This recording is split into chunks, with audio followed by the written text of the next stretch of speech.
Inventory valuation. अच्छा, अभी हमने जो सीखा है ना वो मैन्युफैक्चरिंग अकाउंट सीखा है, और दूसरी बात ये सुन ले कि मैन्युफैक्चरिंग अकाउंट में जो क्वेश्चन नंबर 8 है उसके आपने लेजर अकाउंट्स अभी नहीं बनाए। नहीं, बन जाएगा, लेजर के बगैर भी हो जाएगा, क्योंकि लेजर अकाउंट्स आप डायरेक्ट भी प्लस माइनस करके बैलेंस निकाल लोगे ना, कैरी डाउन निकाल है ना। तो उसमें क्या करना है, ओपनिंग में आपने परचेजेस ऐड कर देनी है, जो सोल्ड है माइनस कर देना है, जो आपके पास बाकी बच जाएगा वो क्लोजिंग बच जाएगा। ठीक है, तो अकाउंट्स अभी नहीं बनाने, अकाउंट्स हमने सीखने हैं चैप्टर नंबर 4 और 5 के अंदर। अभी सिर्फ आपने मैन्युफैक्चरिंग अकाउंट बनाना है, मतलब अगर उसने कॉस्ट ऑफ सेल का है तो कॉस्ट ऑफ सेल फाइंड कर देनी है, कॉस्ट ऑफ प्रोडक्शन का है तो कॉस्ट ऑफ प्रोडक्शन फाइंड कर देनी है। ठीक है, और मैन्युफैक्चरिंग अकाउंट के अंदर पेपर में सवाल आ भी सकता है और नहीं भी आ सकता है, कि ये तो बहुत ज्यादा इंपॉर्टेंट टॉपिक नहीं, सिर्फ आपको एक इनकम स्टेटमेंट बनाने आनी चाहिए ताकि हमें पता हो कि एक मैन्युफैक्चरर किस तरह से इनकम स्टेटमेंट बनाता है। आज हमने जो सीखना है वो है इन्वेंट्री वैल्यूएशन।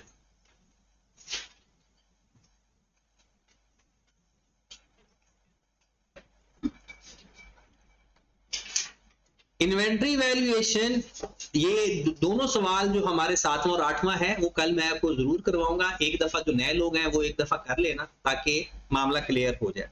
इन्वेंट्री वैल्यूएशन में सबसे पहली बात हमें पता होनी चाहिए measurement of inventory. Measurement of inventory. अब उसी तरह थोड़ा सा इसको रिवाइज कर लेते हैं। इन्वेंट्री दो टाइप की हो, दो तरह से बिजनेस की होती है। एक होता है रिटेलर, एक होता है मैन्युफैक्चरर।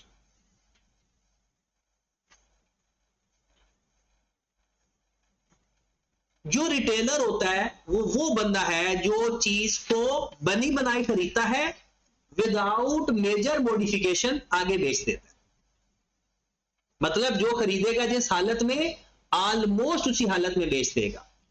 ऑलमोस्ट से क्या मुराद है, थोड़ी बहुत मॉडिफिकेशन कर सकता है, मतलब उसको चेंज नहीं कर सकता। मैं अगर इस पेन की बात करूं, अगर आप ये पेन खरीदते हैं, इसके ऊपर अपने नाम का स्टिकर लगाकर बेच देते हैं, तो ये मैन्युफैक्चरिंग नहीं है, ये रिटेलर ही है। चेंज तो आपने किया लेकिन बिल्कुल माइनर सा चेंज किया। हाँ, अगर आप एक लकड़ी खरीदते हैं, फैब्रिक खरीदते हैं और उससे एक चेयर बनाकर बेचते हैं, ये मैन्युफैक्चरिंग। तो रिटेलर क्या होगा, रिटेलर के लिए जो कॉस्ट फाइंड की जाएगी वो क्या होगी, सिंपल लिस्ट प्राइस लेस किया जाएगा trade discount,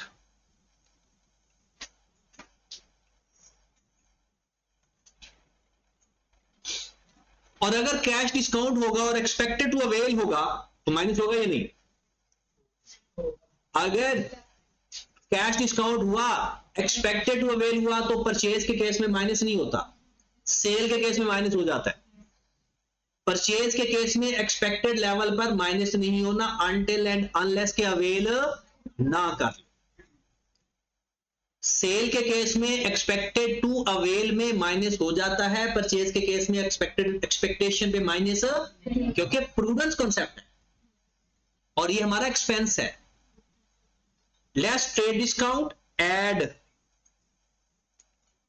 insurance in transit,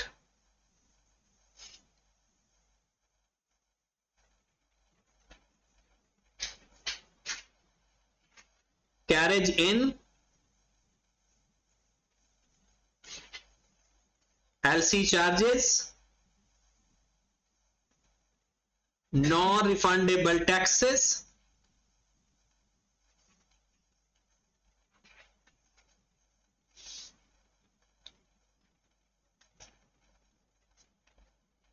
तो ये हमारे पास इन्वेंट्री की कॉस्ट आ जाया करेगी। अगर एक रिटेलर है, वो जितने का खरीदेगा, जितना उसका किराया लगेगा, कोई और डायरेक्टली एट्रीब्यूटेबल एक्सपेंसेस आएंगे, उसके अंदर ऐड कर देगा और उसकी वो कॉस्ट फाइंड कर लेगा और उसको किस वैल्यू पे अपनी बुक्स में लिखेगा।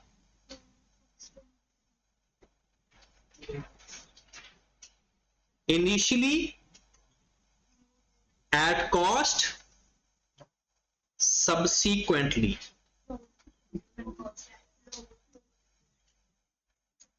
lower of cost and NRV। ये तो हो गया एक रिटेलर का केस कंप्लीट। एक रिटेलर जब भी कोई इन्वेंट्री खरीदेगा, पहले तो उसकी कॉस्ट फाइंड करके लिखेगा।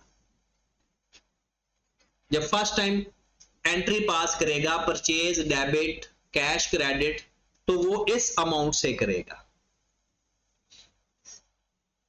फिर उसके बाद अगर उसके पास कोई अनसोल्ड स्टॉक पड़ा हुआ है, तो फिर उसको किस वैल्यू पे लिखेगा? Lower of cost and. मैं इसलिए, क्योंकि ये पीआरसी में सारा हमने पढ़ा हुआ है, तो इसलिए थोड़ा सा ओवरव्यू करके हम आगे बढ़ते हैं। अगर कोई चीज किसी को परेशान करती है तो वो जरूर पूछेगा। उसके बाद आ जाता है मैन्युफैक्चरर का केस। मैन्युफैक्चरर में आपका जो इन्वेंट्री है वो 4 तरह से होती है। नंबर 1 रॉ मटेरियल,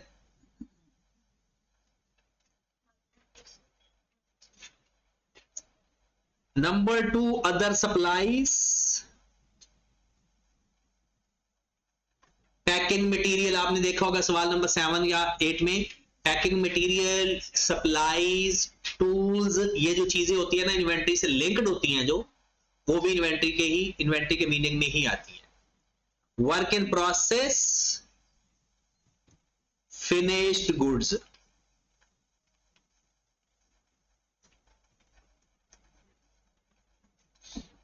ये मैन्युफैक्चरर के लिए इन्वेंट्री होती है।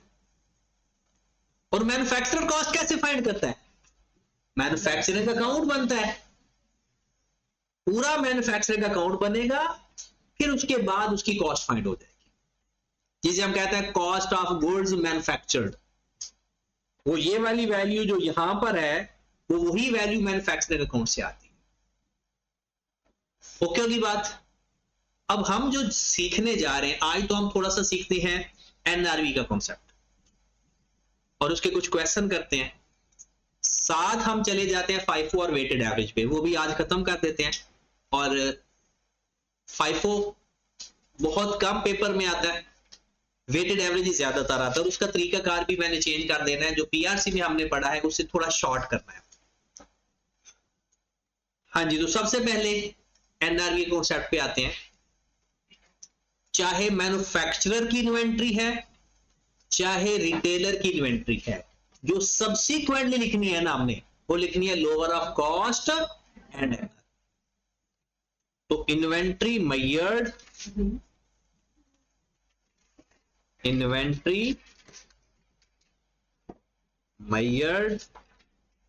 Eight lower of cost and NR. आज सिर्फ इसी कॉन्सेप्ट की ही एक फुल डिटेल्ड प्रैक्टिस करनी है। सबसे पहले कॉस्ट आपने कैसे फाइंड करनी है? रिटेलर की अपनी, मैन्युफैक्चरर की अपनी। कॉस्ट गिवन है तो बेस्ट है, वरना फाइंड करोगे। फिर आप फाइंड करोगे NRV, net realisable value. Net realisable value ये क्या होता है जनाब? Future expected selling price.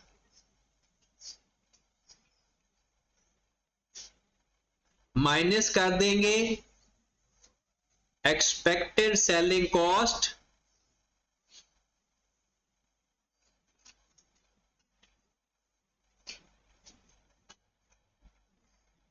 Minus कर देंगे एक्सपेक्टेड कॉस्ट ऑफ कंप्लीशन,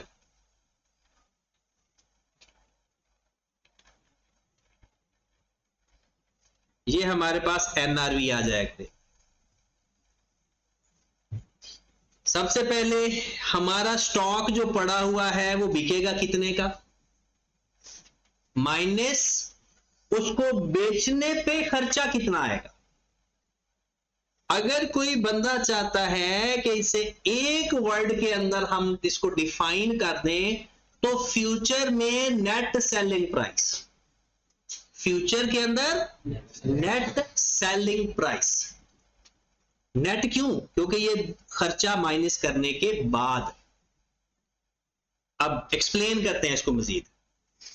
सबसे पहले ये वाला कॉन्सेप्ट क्लोजिंग स्टॉक पर अप्लाई होता है, याद रख ले।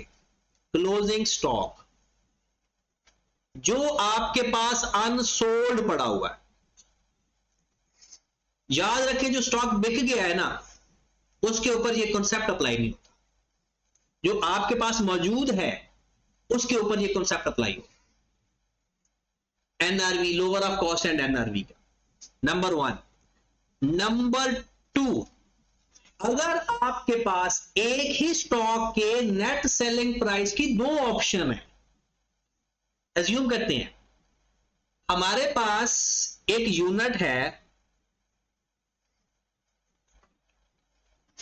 अब उसके बारे में 2 बातें बताई जा रही है। वो कहते हैं कि अगर आप इसको मार्केट ए में बेचोगे ना, ये बिकेगा 5 रुपए का और खर्चा आएगा इसके ऊपर 1 रुपया। अगर इसको मार्केट बी में बेचोगे ये बिकेगा 7 रुपए का और इसके ऊपर खर्चा आएगा 2 रुपए का। अब इसी यूनिट की 2 सेलिंग प्राइस आ गई, नेट सेलिंग प्राइस। मार्केट ए में 5 रुपए का बिकेगा, 1 रुपया खर्चा है। मार्केट बी में 7 रुपए का बिकेगा, 2 रुपए का खर्चा आएगा। एक एनआरवी है 4 रुपए, एक एनआरवी है 5 रुपए। कौन सी लेंगे? 5 रुपए। वो जो लोअर का कॉन्सेप्ट है वो lower of cost and NRV है। अब आप मुझे बताएं आपको किस पे बेचना चाहिए, जिस पे ज्यादा आपको सेलिंग प्राइस आती है या कम? तो एनआरवी हमेशा, अगर एनआरवी में ऑप्शंस है ना आपके पास, तो हमेशा हायर एनआरवी लेगी। एनआरवी में से एनआरवी हायर, ये बात याद रहेगी क्योंकि, और जैसी बात है कॉमन सेंस वाली बात है, कोई पागल ही होगा जो 5 रुपए का बेचेगा और 1 रुपया, उसे 4 रुपए की यहां पर टोटल नेट सेल हो रही है, यहां पर 5 रुपए की नेट सेल हो रही है, तो फायदा तो 5 रुपए में है। तो याद रखें अगर मोर देन 1 एनआरवी है तो आपने कौन सी एनआरवी लेनी है? हमेशा हायर एनआरवी लेनी। ये दूसरी बात, if 2 are more NRV given, then higher consider। ये कॉन्सेप्ट याद रखना है। ओके होगी बात। अब अगली बात, नॉर्मल हालात में एनआरवी कम होती है ज्यादा होती है? नॉर्मल सिचुएशन में एनआरवी ज्यादा होती है। एनआरवी होता है सेलिंग प्राइस। एनआरवी क्या होता है? Selling price. तो नॉर्मल सिचुएशन में एनआरवी कॉस्ट से ज्यादा होती है और होनी भी चाहिए। बट एनआरवी कब कम हो सकती है उसकी कुछ सिचुएशन है। अगला व्हेन, ये पेपर में सवाल आपको 2 नंबर का या 3 नंबर का आ सकता है कि एनआरवी कब अपनी कॉस्ट से भी कम हो सकती है। मतलब मैंने एक चीज खरीदी, वो किस सिचुएशन में उस कीमते खरीद से भी कम पे बिकेगी? व्हेन एनआरवी में lower than it's cost. Number 1, कब एनआरवी अपनी कॉस्ट से कम पॉसिबल है? अगर स्टॉक हमारा डैमेज हो जाए, अगर स्टॉक हमारा, तो नंबर 1 डैमेज या ऑब्सोलीट। अगर स्टॉक हमारा डैमेज हो जाए या ऑब्सोलीट हो जाए, तब उसकी हो सकता है सेलिंग प्राइस असल कॉस्ट से भी नीचे चले जाए। Number 2, when selling cost increase, जब उसकी सेलिंग कॉस्ट इंक्रीज हो जाएगी, क्योंकि हमने नेट करना है ना, और अगर सेलिंग कॉस्ट ज्यादा होगी किसी भी वजह से, जैसे आज का पेट्रोल महंगा हो गया, तो उसकी वजह से हो सकता है हमारे जो सेलिंग एक्सपेंस है या उसको कंप्लीट करने का खर्चा हो सकता है उसकी कॉस्ट से भी ज्यादा हो जाए, तो फिर नेट एनआरवी जो नेट सेलिंग प्राइस है वो हो सकता है उसकी कॉस्ट से कम हो जाए। जैसे अगर हम एक अज्यूम करते हैं कि एक स्टॉक हमने खरीदा था 50 रुपए का, हमने सोचा कि इसको मार्केट में 70 रुपए का बेच देंगे, 10 रुपए का पेट्रोल का खर्चा आएगा, 60 रुपए में ये नेट हो के बिक जाएगा। लेकिन रात को ऐलान हो गया कि पेट्रोल हो गया इतना, अब वो जो 10 रुपए खर्चा होना था अब हो सकता है 25 रुपए हो गया हो, तो अब वो जो उसकी कॉस्ट है, सेलिंग प्राइस है नेट, वो हो सकता है 50 से भी नीचे चले जाए। तो इस सिचुएशन में भी हो सकता है। नंबर 3, जब स्टॉक आउट ऑफ फैशन हो जाए, जब स्टॉक आउट ऑफ फैशन हो जाए या उसकी सेलिंग प्राइस रिड्यूस हो जाए, मार्केट के अंदर सेलिंग प्राइस रिड्यूस हो जाए। ऐसा भी हो जाता है जब एक चीज मार्केट के अंदर बहुत ज्यादा इन हो जाए तो उसकी अचानक कीमत गिरने के भी चांसेस होते हैं, या ऐसा भी हो जाता है कि उसका कोई कंपेटिटर सब्स्टिट्यूट इतना हैवी आ गया कि अब वो जो पहले वाली चीज है वो अपनी असल कीमत से भी कम पे चली, तो उसकी सेलिंग प्राइस भी कम हो जाएगी, तो फिर भी नेट जो हमें मिलना है वो कॉस्ट से भी कम हो सकता है। इसके अलावा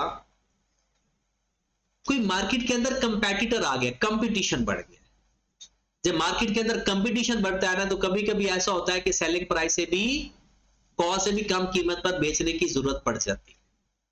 तो जब कंपटीशन इंक्रीज हो जाए या मार्केट के अंदर कंपेटिटर आ जाए, तो तब भी सेलिंग प्राइस रिड्यूस होने का चांस। तो पेपर में आपको वो कह सकता है कि कोई से 3 या 4 सिचुएशन बताएं जब आपकी एनआरवी आपकी असल कॉस्ट से भी कम होने का चांस है। क्लियर होगी बात? अब पहली बात तो ये, अगर 2 से ज्यादा एनआरवी होगी तो हायर वाली एनआरवी लेंगे। एनआरवी हमेशा सोल्ड स्टॉक की नहीं आती, अनसोल्ड स्टॉक की आती है। ठीक होगी बात? अब थोड़ा सा एनआरवी के बारे में देखते हैं कि असल में है क्या। मेरे पास 5 यूनिट्स पड़े हुए हैं, ये मेरे पास अवेलेबल है, एक्सपेक्टेड है ये पांचों के पांचों रुपीस 100 में सेल हो जाएंगे, पांचों के पांचों 100 में सेल हो जाएंगे। कैरेज आउट आएगा 10 रुपए। कैरेज आउट समझते हो? सेल करने के लिए जो कैरेज आएगा, सेल करने पे जो हमारा कैरेज या किराया लगेगा। फिर सेलिंग कमीशन हमें 5 रुपए देने पड़ेगा, सेलिंग कमीशन हमें 5 रुपए देना पड़ेगा। अगर हम इस सिचुएशन में एनआरवी की बात करें तो पता है एनआरवी क्या आएगी, ये भी माइनस हो जाएगा, ये भी नेट हमारे रियलाइज कितने होंगे 85। नेट रियलाइज कितने होंगे, इसे ही तो एनआरवी बोलते। आपको परेशान करने के लिए वो एक और सवाल इस तरह से भी दे सकता है, हमारे पास अनसोल्ड यूनिट्स हैं, अनसोल्ड यूनिट्स 100, कहता है cost of each unit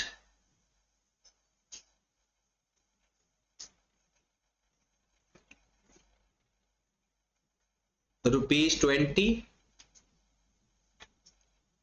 expected selling price ₹35, selling cost 5,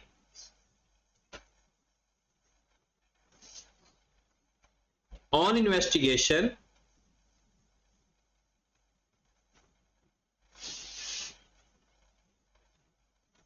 it is found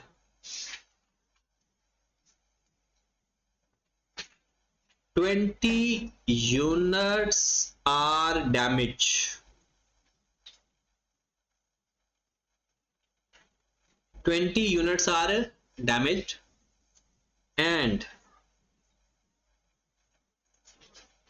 expected to be sold ₹22 after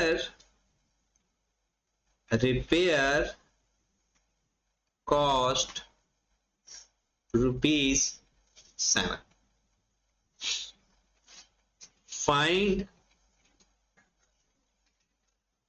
value of closing stock appear in statement of financial position.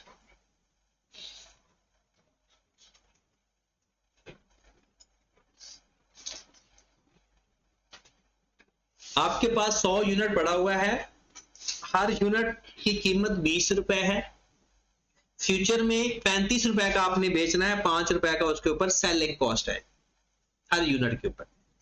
पता चला कि 20 unit उनमें से damage है, 7 रुपए लगेगा उसको रिपेयर वगैरह सही करवाने का खर्चा, वो 22 रुपए का बिकेगा।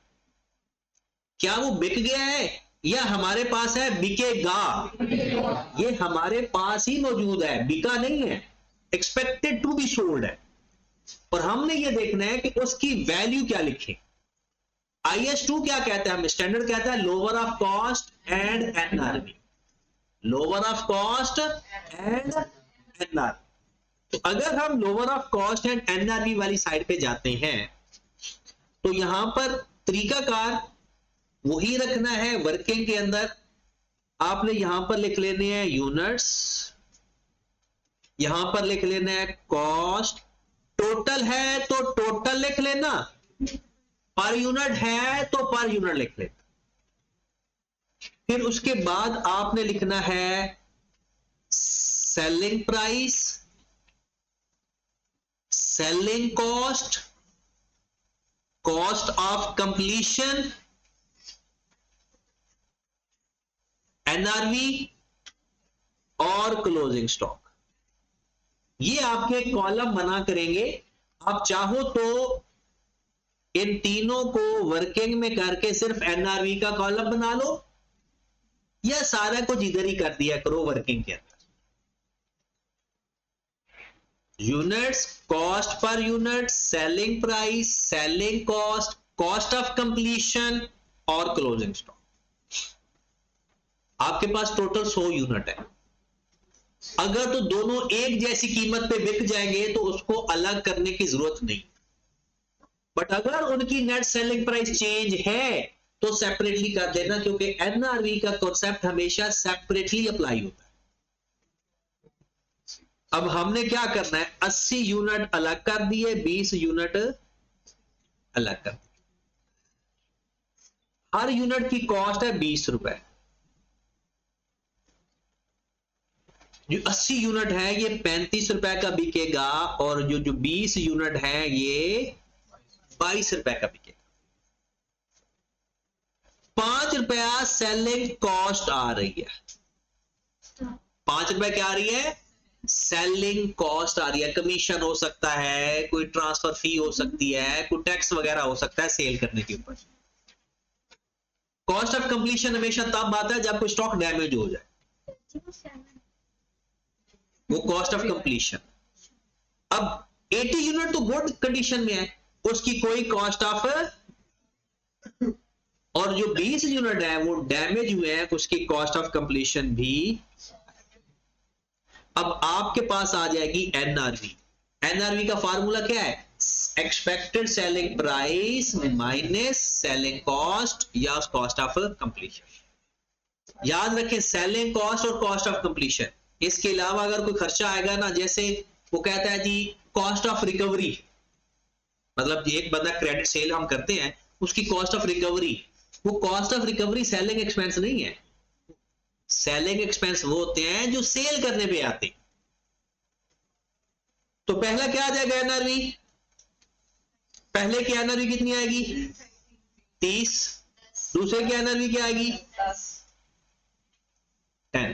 हमने कंपेयर किसके साथ करना है? कॉस्ट के साथ।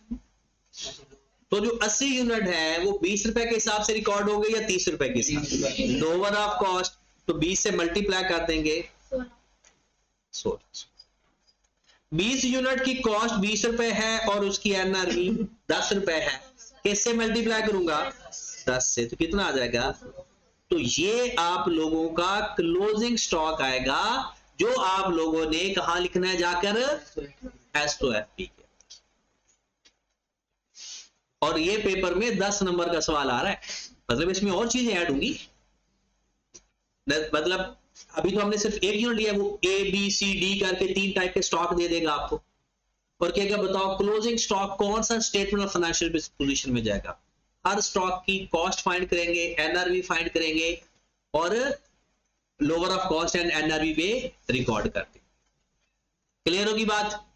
ये तो एक छोटा सा कॉन्सेप्ट था कि lower of cost and NRV, क्या हमने अपना स्टॉक किस पे वैल्यू करना है? Lower of cost and NRV. अब नेक्स्ट आ जाता है कि अगर तो रिटेलर है, वो जो स्टॉक हम खरीद रहे हैं ना, उसके ऊपर इन्वेंट्री वाले कॉन्सेप्ट लगेंगे।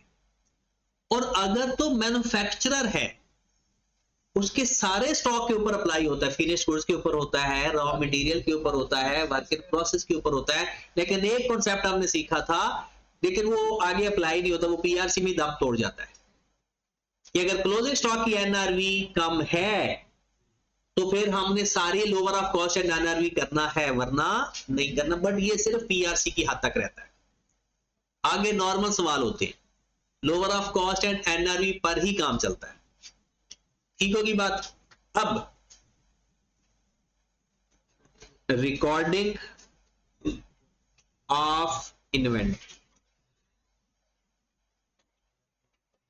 रिकॉर्डिंग ऑफ इन्वेंट्री में जनाब 2 सिस्टम है। पीरियोडिक सिस्टम,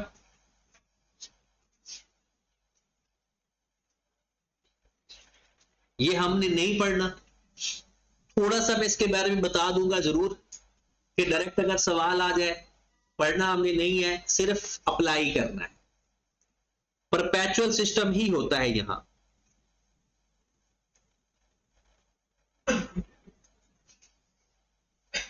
परपेचुअल सिस्टम ही हम अप्लाई करेंगे। फिर उसके बाद एक आपने पढ़ा होगा कॉस्ट फार्मूला।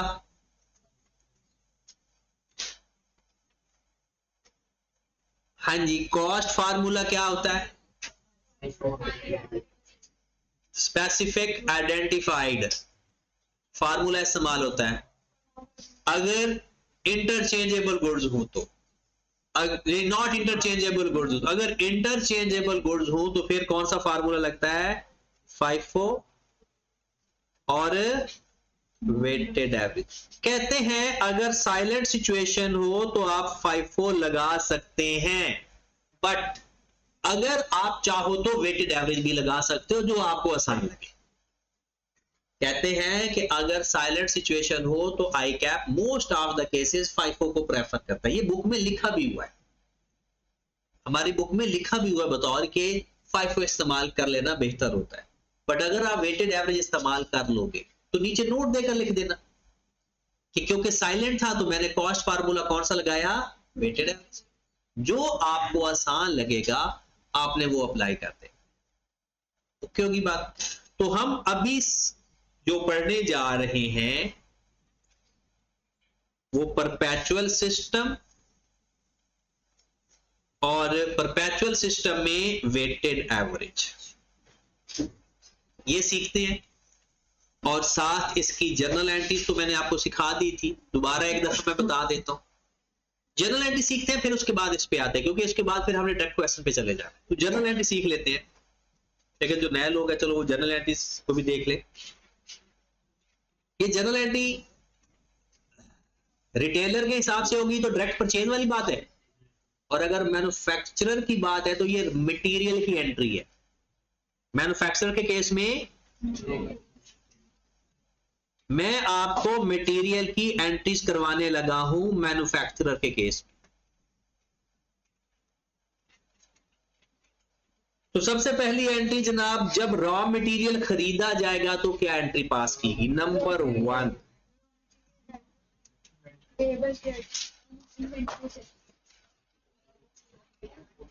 जब रॉ मटेरियल खरीदा जाएगा तो क्या एंट्री पास होगी? When raw material purchased, entry pass होगी मटेरियल इन्वेंट्री डेबिट,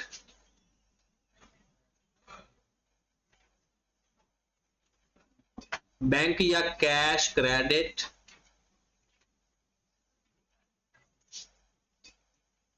जब भी रॉ मटेरियल खरीदेंगे ये एंट्री पास होगी। उसके बाद दूसरा काम होता है raw material issued for production.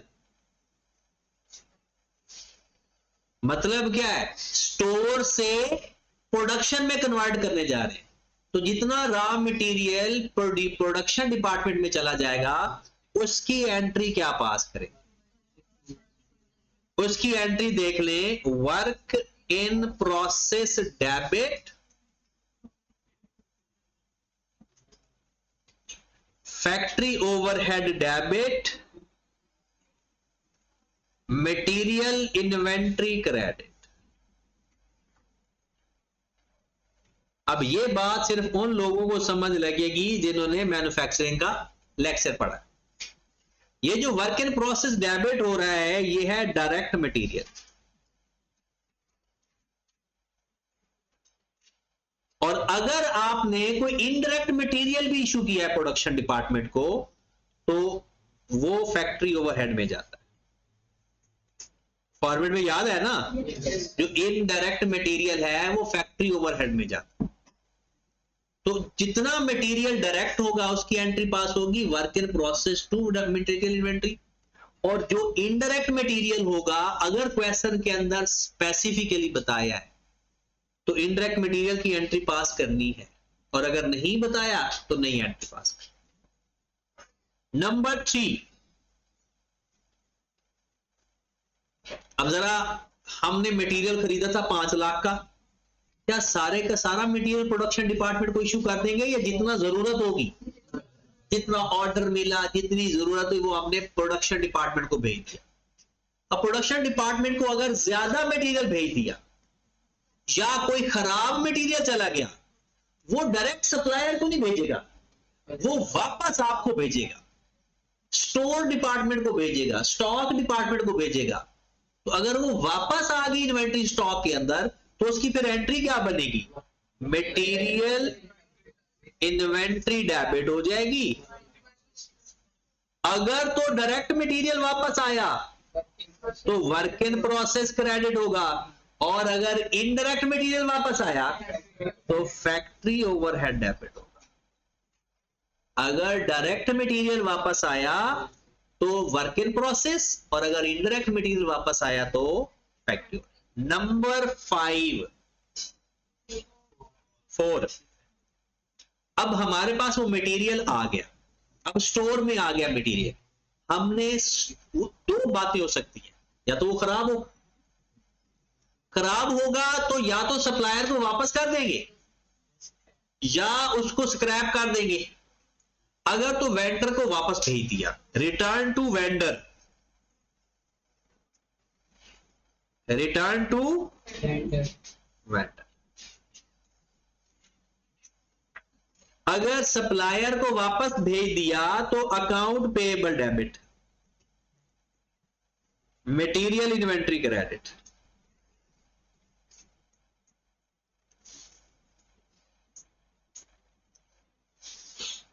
या कैश बेसिस पर है तो कैश कर देंगे। Account payable debit, material inventory. Stock हमारा कम हुआ ज्यादा, कम हो गया क्योंकि वापस भेज दिया है, और हमारी लायबिलिटी भी कम हो गई। नंबर 5, अगर तो आप लोगों ने इसमें से कोई स्टॉक स्क्रैप के तौर पर सेल कर दिया है, एज्यूम करते हैं कि 2000 का स्टॉक खराब था, 1500 का स्टॉक उसने एक्सेप्ट कर लिया वेंडर ने, कहते ठीक है, कहता ये जो 500 का स्टॉक है ना, ये हमारी गलती नहीं है, ये आपसे कोई कुताही हुई है, ये हम वापस एक्सेप्ट। तो जाहिर सी बात है, इस 500 को हमने इस्तेमाल तो करना नहीं क्योंकि वो फिट तो है नहीं यूज के लिए। हम फिर इसका क्या करेंगे, या तो फेंक देंगे या फिर इसको स्क्रैप कर देंगे। अगर तो फेंक दोगे तो एंट्री पास करोगे factory overhead debit, material credit. और अगर इसको स्क्रैप के तौर पर बेच दो, मिसाल के तौर पर ये 200 रुपए का बिक गया, तो क्या एंट्री पास होगी, कैश 200 से डेबिट, मटेरियल इन्वेंट्री कितने से, 200 से क्रेडिट, 500 से। जो डिफरेंस है या तो वो चला जाएगा फैक्ट्री ओवरहेड के अंदर, या कॉस्ट ऑफ सेल के अंदर, या एचपीएल के अंदर। अगर तो वो कुछ नहीं कहता तो इस नुकसान को आपने फैक्ट्री ओवरहेड के नाम से लिख देना, साइलेंट है। और अगर वो खुद कह दे कि इसको एसओपीएल के अंदर चार्ज करना है तो एचपीएल लिख देना, कॉस्ट ऑफ सेल को चार्ज करना है तो कॉस्ट ऑफ सेल लिख देना, और अगर साइलेंट है तो फैक्ट्री ओवरहेड लिख देना। ठीक हो, जैसी बात है, नुकसान है किसी ना किसी एक्सपेंस में तो लिखना ही है, तो फिर किस में लिखा जाएगा, फैक्ट्री ओवरहेड। ओके होगी बात। उसके बाद अगर आपका स्टॉक, इस पूरे 500 के स्टॉक को फेंक देते हो, फिर क्या एंट्री पास करें, factory overhead to material inventory 500 से, क्योंकि फिर सारे का सारा आपका नुकसान है। अभी तो कैश कुछ आ रहा था, तो अगर कैश नहीं है, सारे का सारा आप राइट ऑफ कर देते हो, तो फिर क्या एंट्री पास करेंगे, फैक्ट्री ओवरहेड डेबिट। अब इसकी एंट्री देख लें, शॉर्टेज हो, एबनॉर्मल लॉस हो, या एनआरवी लॉस हो। जो मैन्युफैक्चरर है ना, अगर कुछ नहीं बताया गया तो factory overhead to material inventory, और अगर वो खुद बता दे कि कॉस्ट ऑफ सेल को चार्ज करना है, एसपीएल को चार्ज करना है, तो फिर जिधर कहेगा उधर चार्ज कर दे। तो ये आपके मटेरियल की टोटल एंट्रीज हैं, और अगर पेपर में सवाल आ गया तो क्वेश्चन देगा और आपसे कहेगा कि इसकी एंट्री पास करके देखो, तो आपने सिंपल इसकी एंट्रीज पास करनी है। मूवमेंट कहां से कहां तक होती है इसकी, एक सप्लायर होता है जिसे वेंडर भी बोला जाता है, एक हमारे पास स्टोर होता है, और एक प्रोडक्शन डिपार्टमेंट होता है या फैक्ट्री कह ले। बस इसकी ही एंट्रीज होती है। जब खरीदेंगे तो मूवमेंट कहां से कहां होगी, एंट्री पास हो जाएगी। हमारे पास मटेरियल आ गया तो material inventory debit, account payable, फिर यहां से यहां जाएगी तो एंट्री क्या पास होगी, पहला material inventory credit, work in process debit. फिर अगर यहां से वापस यहां पर आए तो वर्क इन प्रोसेस क्रेडिट कर देंगे। और हाँ, अगर क्वेश्चन के अंदर इनडायरेक्ट मटेरियल इशू हो रहा है या वापस हो रहा है इनडायरेक्ट, फिर वर्क इन प्रोसेस नहीं लिखेंगे, फैक्ट्री ओवरहेड। फिर अगर यहां से यहां पर जाएगी तो बस ये एंट्री हमने पास करनी होती है। और अगर किसी वजह से नुकसान हो जाता है हमारा तो factory overhead debit, material inventory. Okay होगी बात। चले जी, फिलहाल आप ऐसा करें कि ये एंट्रीज कल के लिए याद करके हैं और एक दो क्वेश्चन कर लेना ताकि थोड़ा से प्रैक्टिस में भी आ जाओ आप। अब आप लोगों ने लाजमी तो लेक्चर सुनने हैं, जो लोगों ने लेक्चर नहीं सुने, ताकि हमारा काम चल पड़े आगे। एक तो एग्जांपल नंबर आपने 2 कर लेनी है, बिल्कुल बेसिक सी एग्जांपल है।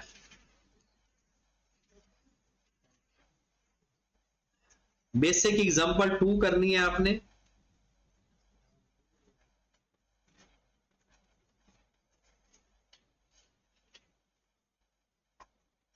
ये तो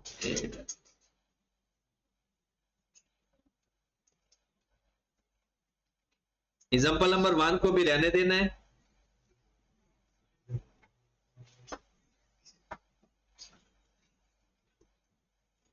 हाँ जी, एक दफा एक नजर भी नहीं पढ़ना, दिल करे तो पढ़ लेना।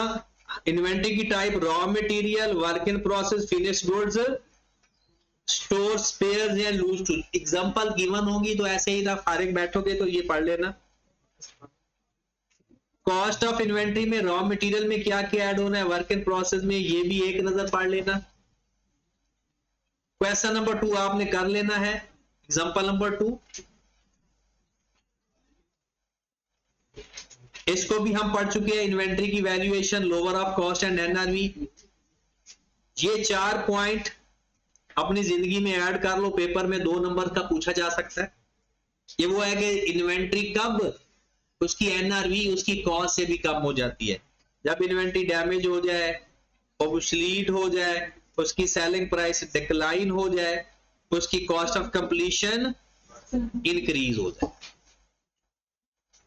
फिर उसके बाद ये एक छोटा सा सवाल, एग्जांपल नंबर 6 करनी है आपने, एग्जांपल नंबर 7 भी करनी है, और एग्जांपल नंबर 8 अगर आपका दिल कर रहा है कुछ चैलेंज एक्सेप्ट करने तो कर लेना, वरना फिर कल कर लेना। नहीं ना करना, ऐसे ही ना चैलेंज लेते लेते कहीं कुछ हो ना जाए आपको, क्योंकि कल वैसे भी कुछ होने वाला दिन भी है। तो 7 एग्जांपल तक करना है, 7 एग्जांपल तक, 2 से 7 बेसिक एग्जांपल।